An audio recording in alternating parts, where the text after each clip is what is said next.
So, Prince George is officially granted a sweeping, historically massive ceremonial title, an honor exclusively designed to signal the inevitable rise of a future king. And on the surface, the palace communications team executes the rollout flawlessly. They publish a beautifully polished, highly sanitized press release filled with glowing buzzwords about tradition, historical continuity, and the incredibly bright, stable future of the British monarchy. It sounds perfectly standard. It sounds exactly like the royal family we all know. Except, completely hidden behind the heavy, soundproof doors of Clarence House, Queen Camilla reportedly read that exact same press release and completely, visibly broke down. She didn't just get angry. She didn't just snap at a staff member. According to horrified palace insiders, she actively wept. And the absolute most fascinating part of this emotional explosion is that her tears had absolutely nothing to do with resenting Prince George. She doesn't hate the boy, and she certainly doesn't think he is unworthy of the honor. She broke down because that specific title, that highly symbolic, ceremonial validation, is exactly what she had spent years quietly, desperately maneuvering to secure for her own biological grandson, Freddie Parker Bowles. And the utterly humiliating way she discovered she had spectacularly lost that silent war? She read about it in the Morning Digital Dispatch, at the exact same moment the rest of the global public did. There was absolutely no private, closed-door conversation to soften the blow. There was no gentle heads-up from her husband, the king. There was no professional courtesy warning from the sprawling palace machinery that she has dutifully served for 2 decades. There was just cold, digital ink and an agonizingly clear, inescapable message. You may wear the crown, but your family is absolutely not part of this institution. And honestly, that is exactly where this story shifts from a simple tabloid drama into something genuinely, structurally profound. Because this isn't just a petty argument over a single title or a perceived snub at a family dinner. This is the explosive culmination of years of invisible maneuvering, broken backroom promises, and a fundamental, generational war over what the modern monarchy is actually supposed to look like. Before we dive deep into the incredibly messy timeline of this palace coup, make sure you hit subscribe to Royal Prime so you never miss the actual, unvarnished truth behind these royal headlines. Alright, let's completely deconstruct how we got here. Because you cannot even begin to understand why this specific announcement shattered Camilla so thoroughly, without fully understanding the invisible empire she has been desperately trying to build for the last 15 years. Camilla Rosemary Shand, now globally recognized as Queen Camilla, has spent the entirety of her adult life navigating an absolute, terrifying minefield of royal exclusion. She violently transitioned from being the most hated mistress in British history, to a tolerated wife, to a respected duchess, and finally, to a crowned queen consort. Her agonizing, decades-long crawl into the fortified heart of the British establishment has been anything but smooth, and while her physical position, sitting directly beside King Charles on the throne, is now legally and historically secure, her deepest, most private ambition never actually ended with simply securing the crown for herself. According to people intimately close to her inner circle, Camilla has spent years meticulously playing a much longer, far more personal game. She wanted the ultimate prize, seeing her own biological bloodline, her actual civilian descendants, permanently woven into the protective historical fabric of the royal institution. Camilla has 2 children from her first marriage to Andrew Parker Bowles, Tom and Laura. And unlike Prince William and Prince Harry, they possess absolutely no royal titles. They receive no taxpayer funding. They are not working royals, and they have no official standing. The firm, in its rigid, ancient hierarchy, views them, and by direct extension, their children, as absolute civilians. They are the Queen's lovely, extended family members, certainly, but they are civilians. Camilla, however, has never, ever accepted that rigid categorization. To her, her children and grandchildren are the living, breathing continuation of her legacy. And in recent years, according to multiple palace insiders, she had been working incredibly carefully, utilizing every ounce of her soft power, to fundamentally shift how the institution categorized them. It started out incredibly subtly. It was the strategic, quiet inclusion on guest lists for major royal events. It was the highly calculated physical placement in official family photographs. Her grandson, Freddie Parker Bowles, who by absolutely all accounts is an incredibly charming, well-mannered young man, growing up entirely within the orbit of the Windsor family, started appearing vastly more frequently at highly visible gatherings. And crucially, He was often seated conspicuously close to senior, key royal figures. Many veteran courtiers in Camilla's camp genuinely believed she was actively, brilliantly positioning Freddie as the highly acceptable, unproblematic face of her side of the family. He was the golden child who could successfully bridge the massive, awkward gap between the royals and the Parker Bowles clan. And she was incredibly careful about how she deployed this strategy. One former senior courtier noted that Camilla never, ever outright threw tantrums or explicitly demanded titles from Charles. She was far too smart for that. Instead, she simply presented her family, consistently and elegantly, as deeply deserving of institutional respect. The persistent, undeniable subtext was always hovering in the air.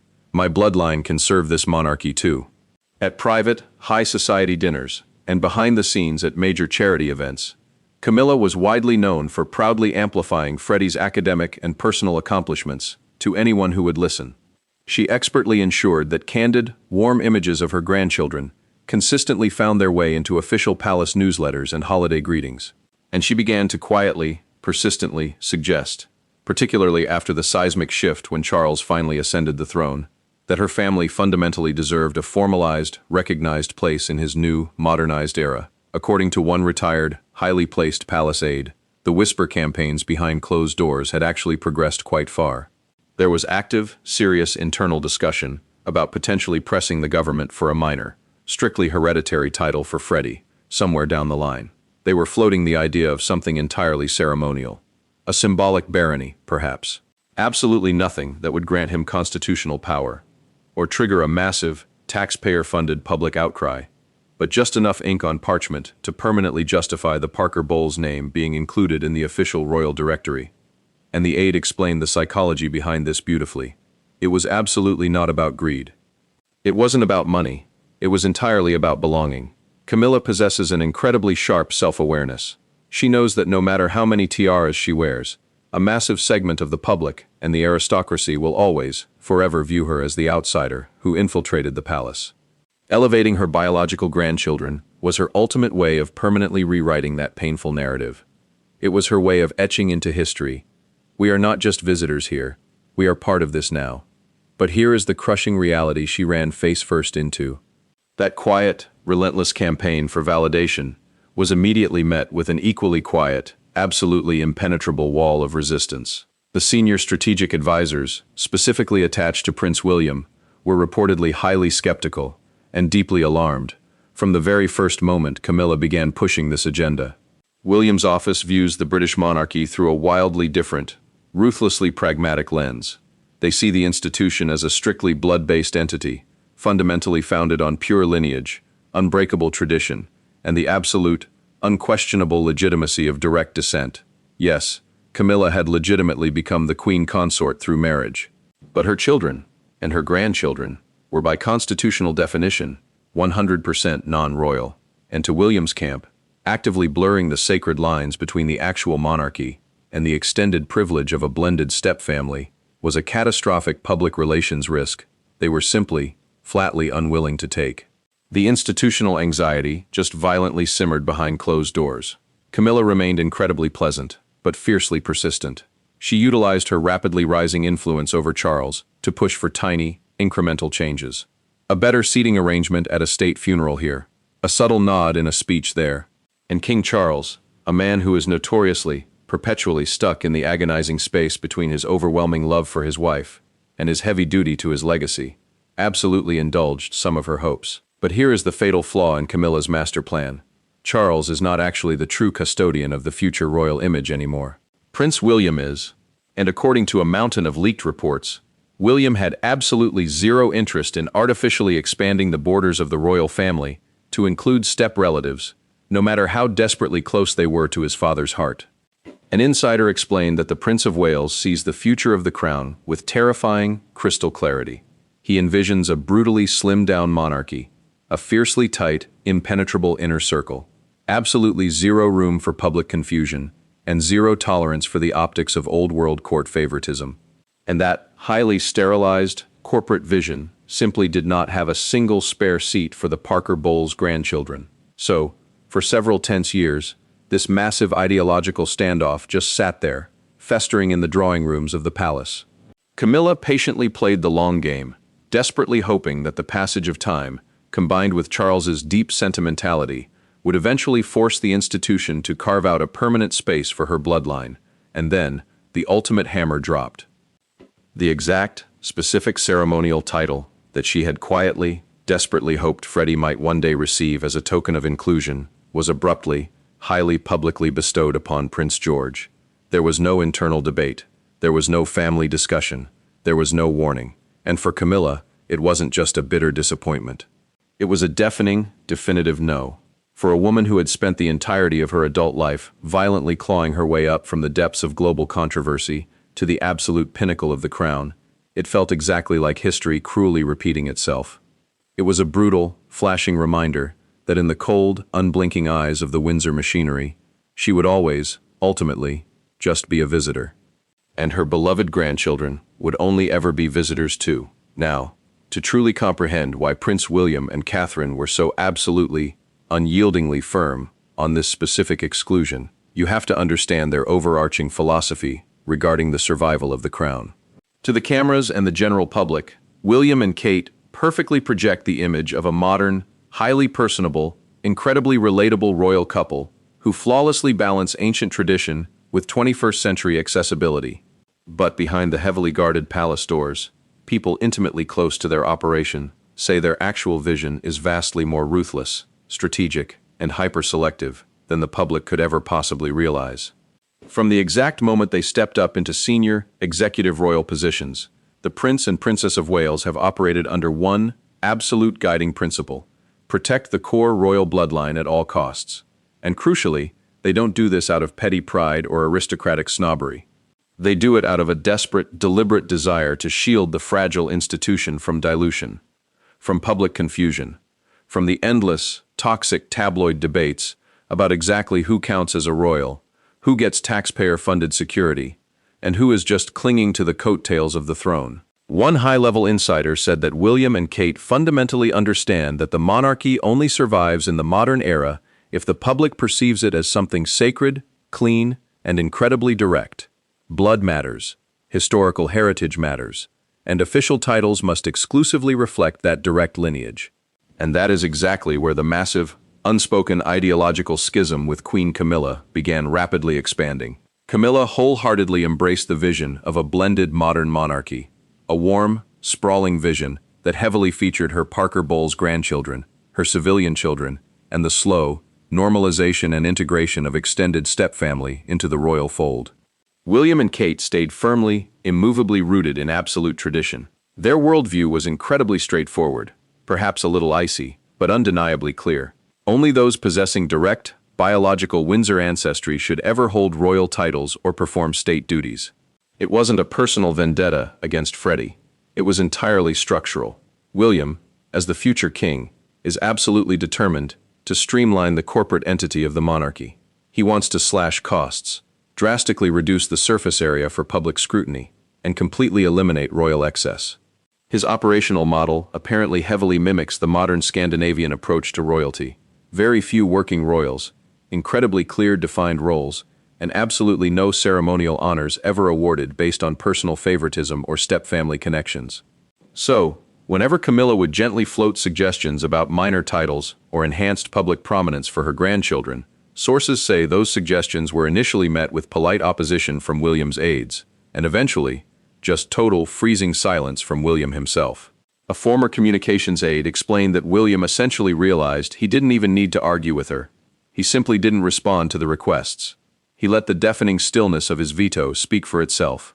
And Kate is reportedly equally, if not more, uncomfortable with the entire concept of non-royal offspring being granted formal palace honors. And again, this is not because she harbors some secret petty dislike for Camilla's family. It is because Catherine possesses an absolute flawless understanding of modern optics.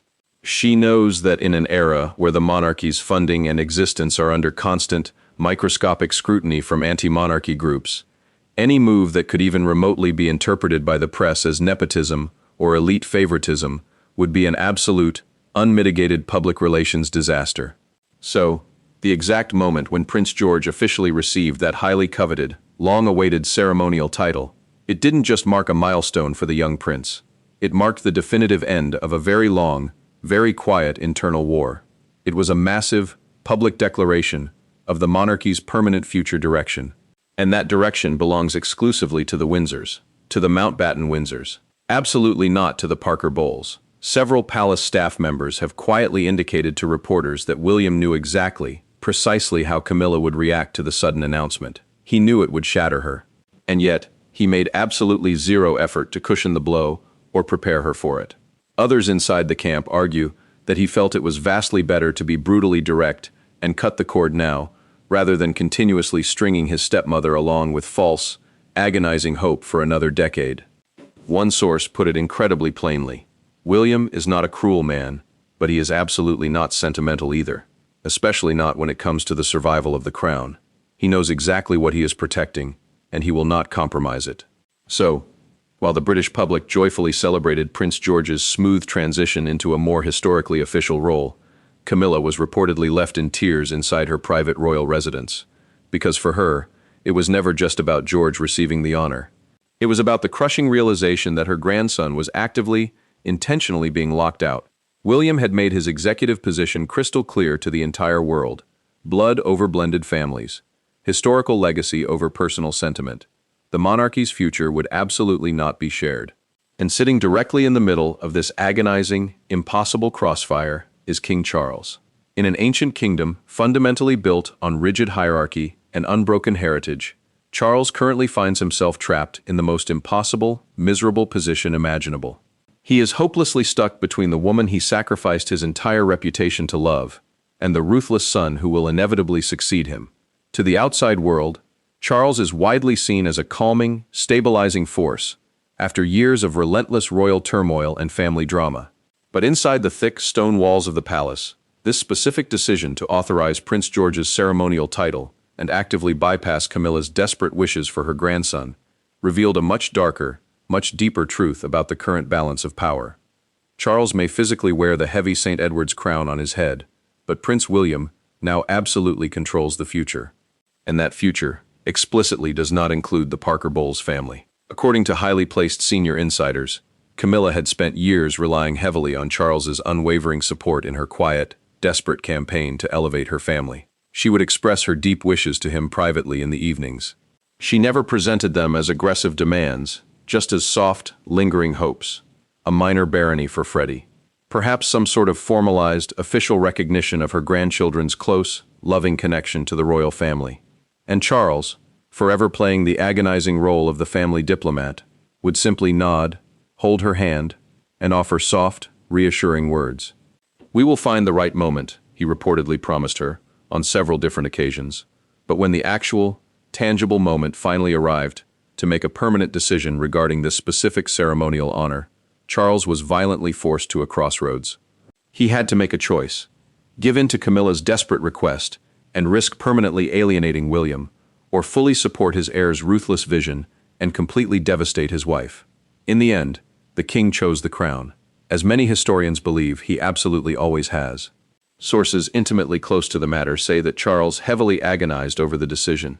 He reportedly even floated the desperate idea to William's office of artificially creating some brand new, lower-tier title, specifically for Freddie Parker Bowles, as a peacekeeping compromise. But William was completely, coldly unmoved. The Prince of Wales did not view granting official titles to step-grandchildren as a reasonable family compromise at all. He viewed it as an institutional contaminant. He saw it as a highly dangerous, slippery slope toward a massively distorted, bloated royal image that would inevitably haunt the monarchy for generations to come. Charles, a man who has fought tooth and nail his entire reign just to maintain the fragile stability of a modern monarchy, eventually surrendered. A palace insider explicitly confirmed that the king simply did not want to fight his son anymore. But he also fundamentally understood that William's clinical vision for the future had to be respected. If Charles actively defied his heir on a matter of royal titles, he wouldn't just be having a family disagreement. He would be actively starting a constitutional war inside the institution. But that necessary decision shattered something incredibly fragile. Those close to the king and queen say that Camilla experienced this specific rejection not just as a political loss, but as a profound, personal betrayal. And the betrayal didn't come from William. She always knew where William stood. The betrayal came directly from Charles himself. For a woman who had fiercely supported him through decades of horrific global scrutiny, vicious media attacks, and total family rejection, this felt exactly like a knife in the back from her own husband. She reportedly confronted him in their private quarters, asking him through tears, "Did you even try to fight for them?" One staff member allegedly overheard the devastating exchange.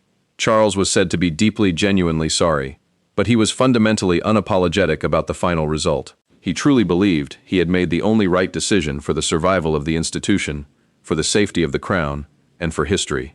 But the emotional cost of that decision was incredibly real and immediate. Camilla reportedly canceled several high-profile commitments in the days immediately following the announcement.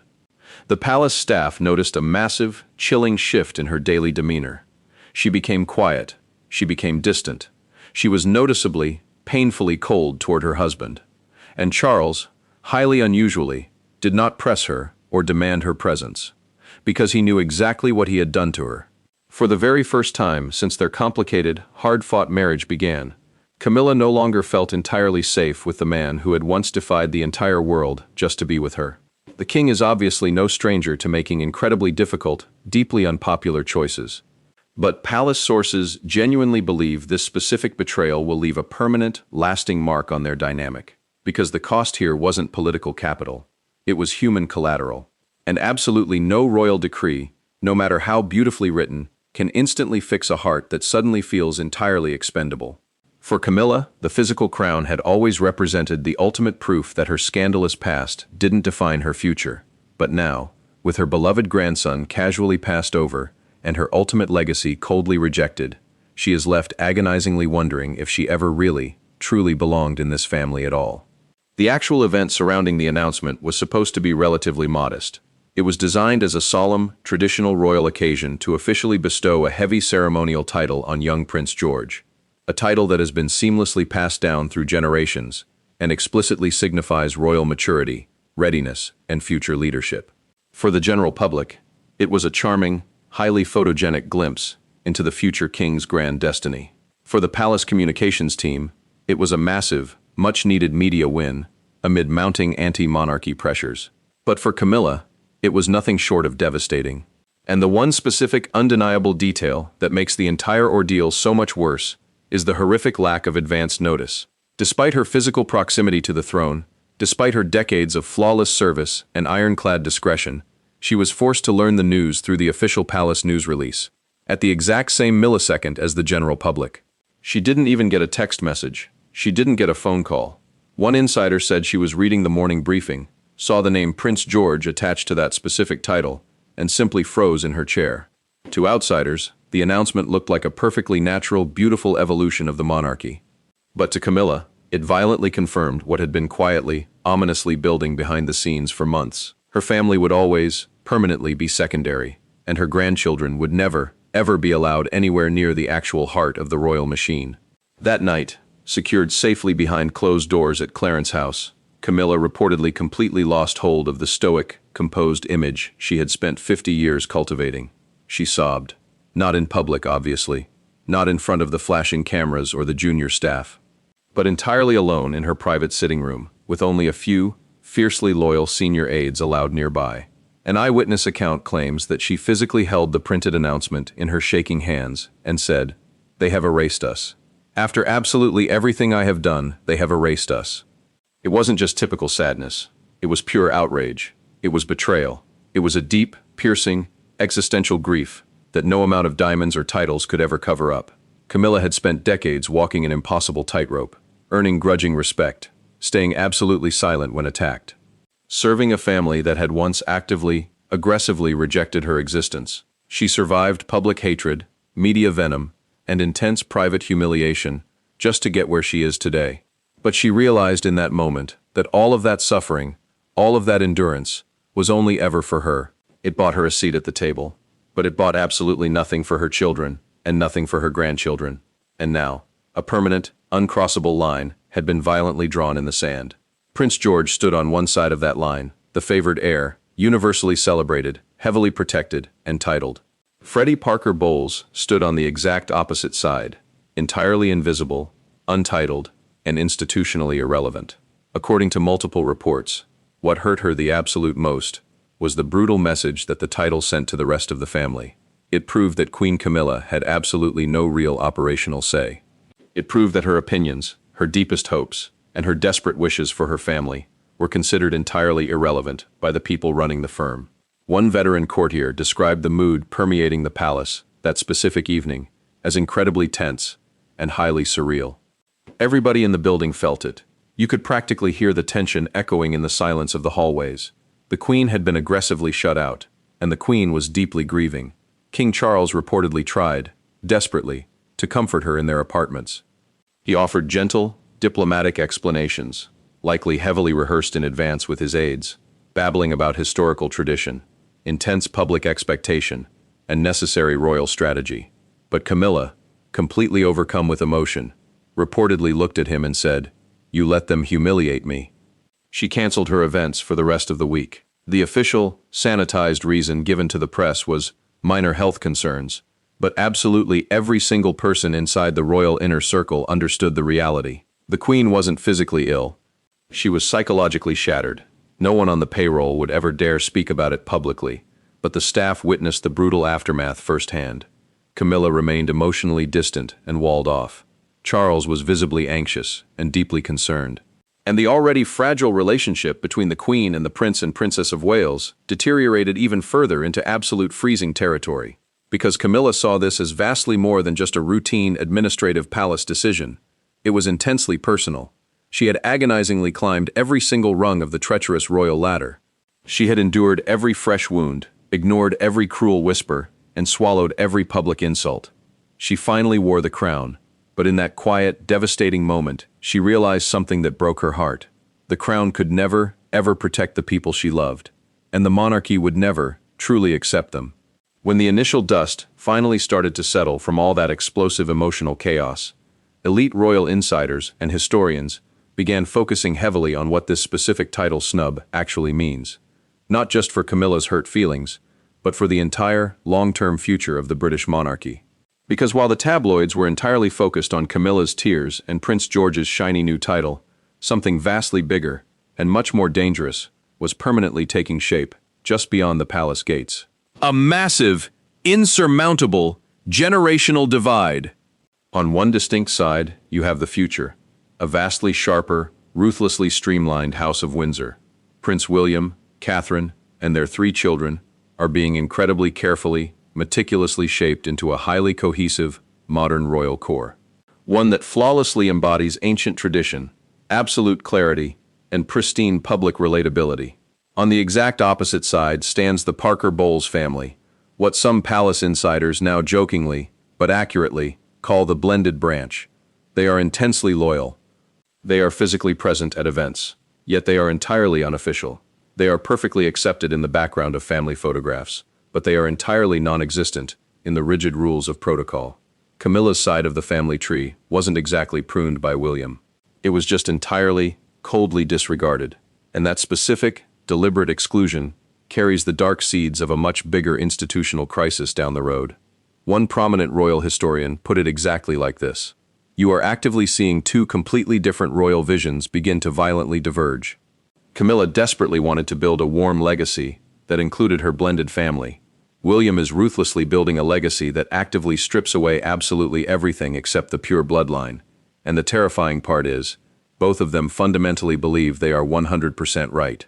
The long-term implications of this clash are massive. We are looking at a monarchy that may one day be deeply divided, not by a scandalous divorce, and not by a dramatic abdication, but by a slow, agonizing, highly visible fragmentation of family identity. Freddie Parker Bowles and his relatives aren't little kids anymore.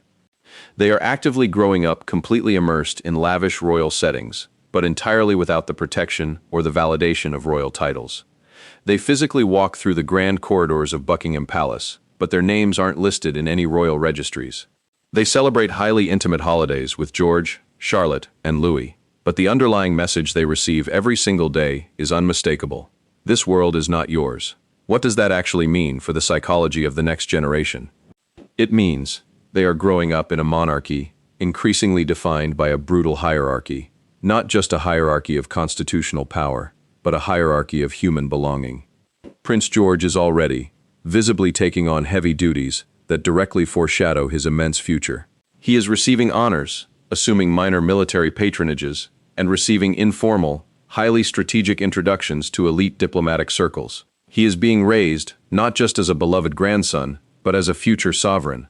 Meanwhile, Camilla's grandchildren remain permanently, awkwardly stuck on the absolute periphery of public awareness. No honors, no official mentions in the circular, not even a passing whisper of ceremonial participation.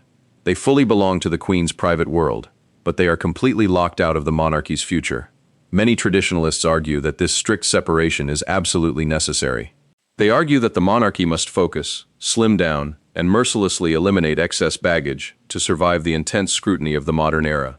But others warn that this harsh segmentation, this quiet, forced exile of step-relatives, could easily breed a dark undercurrent of resentment that only deepens and ferments over time.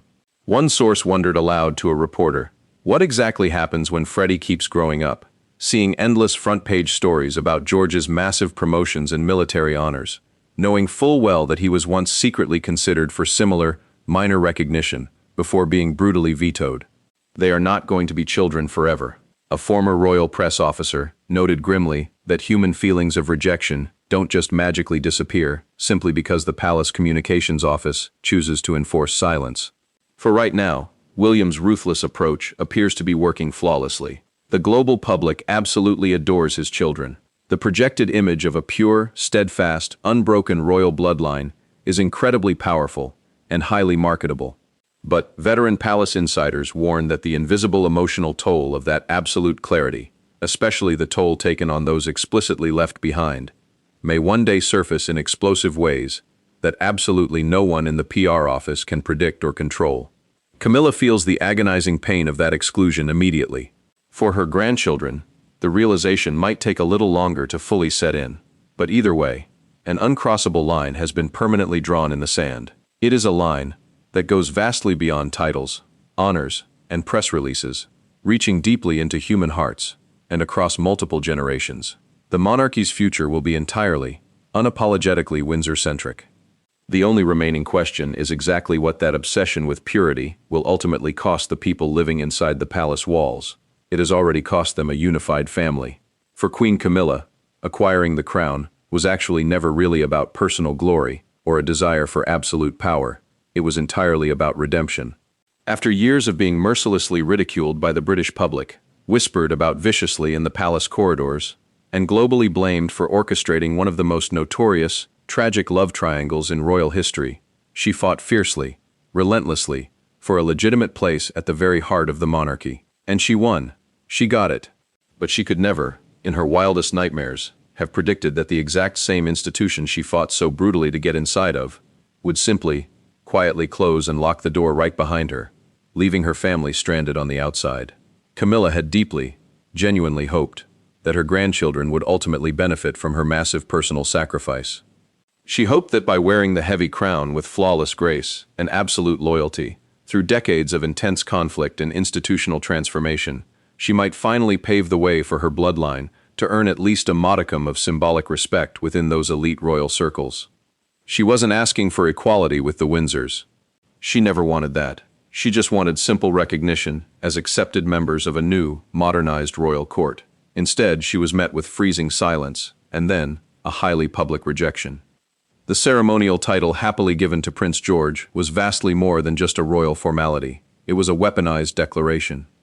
It was a move that permanently reinforced the monarchy's absolute unwavering commitment to pure lineage over human connection.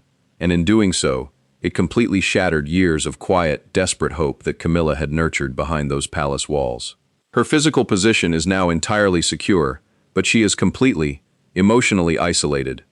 She will continue to stand proudly beside King Charles at massive ceremonial events. She will smile perfectly for the bank of photographers. She will wave gracefully from the Buckingham Palace balconies, but she will do so deeply, knowing that her legacy completely, abruptly ends with her.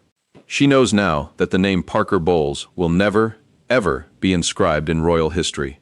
She knows that her grandson will never bow in a state ceremony, never be announced with grandeur by a herald, and never carry the weight and honor of a title, even a minor one she would have so gladly shared with him. That specific, agonizing pain is one she now has to carry entirely alone. Because in this new, ruthless royal era, Camilla may wear the crown, but Kate and William absolutely shape the throne.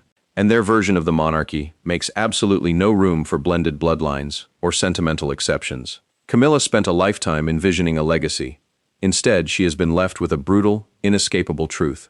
She may officially be the queen, but her family was never, ever royal.